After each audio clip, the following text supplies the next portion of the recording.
पात्र नगर परिषद के स्टोर में जमा होना चाहिए अगर तुम्हारे पास घर घर कचरा संग्रहण करने के लिए वाहन उपलब्ध हैं, या ये कह दो कि उपलब्ध नहीं।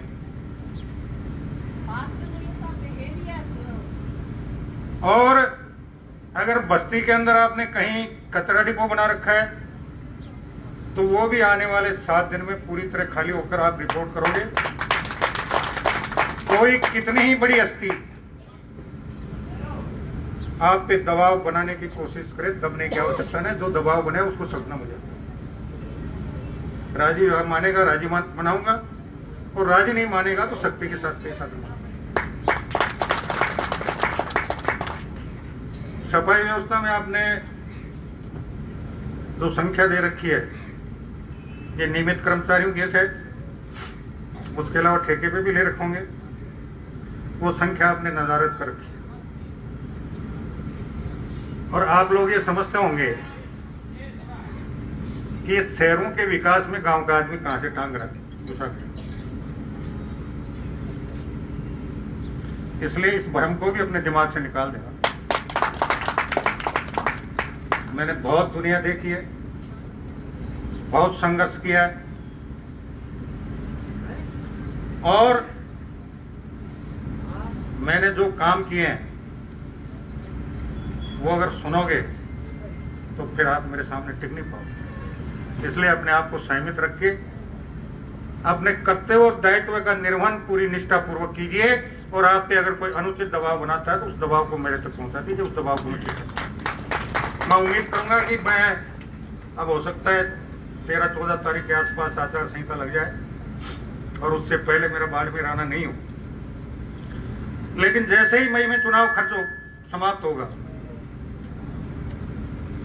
मैं बाड़मेर का 2 या 3 दिन का दौरा करूंगा, और एक एक मुद्दे पर जो पैसा खर्च हुआ उसका कितना सदुपयोग हुआ, कितना दुरुपयोग हुआ, एक एक पाई का हिसाब लूंगा। और कहीं भी मुझे अनियमितता मिली तो अपने उस अनियमितता के लिए अंजाम भुगतने के तैयार रहे। इससे ज्यादा मुझे कुछ नहीं कहना।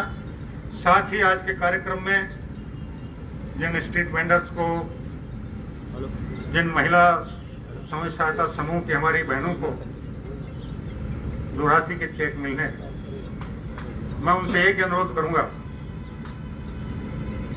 कि ये राशि आपको प्रधानमंत्री जी द्वारा इसलिए दी जा रही है कि आपको पहली किस्त में 10,000 रुपए अगर मिलते हैं तो आप उससे उद्यम करके, उद्यम समझती हो ना, वो वाला उद्यम नहीं, उछल कूद वाला, काम धंधा करके, उद्यम करके,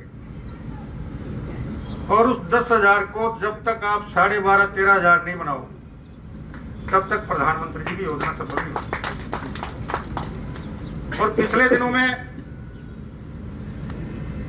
मैं जिन जिन शिविरों में गया हूं, बहुत से सज्जन और देवियां ऐसी भी मिली हैं जिन्होंने शुरुआती दौर में 10,000 रुपए का बिना गारंटी का ऋण लिया, और आज उनकी लिमिट लगभग 1 लाख रुपए के आसपास।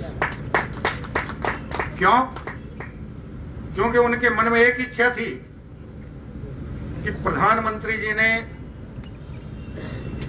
जिस इच्छा के साथ, जिस उम्मीद के साथ मुझे ये 10,000 रुपए दिया है, इससे मेरे परिवार को आर्थिक रूप से खुशहाल बनाकर मेरी आने वाली पीढ़ी को आर्थिक संबल प्रदान करना है।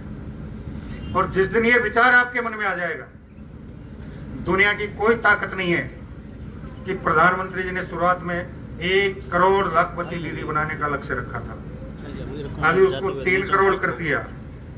और अगर आप सही रास्ते पर चलती रही तो आने वाले समय में 5 करोड़, 7 करोड़, 10 करोड़, 15 करोड़ भी ये संख्या बढ़ सकती है।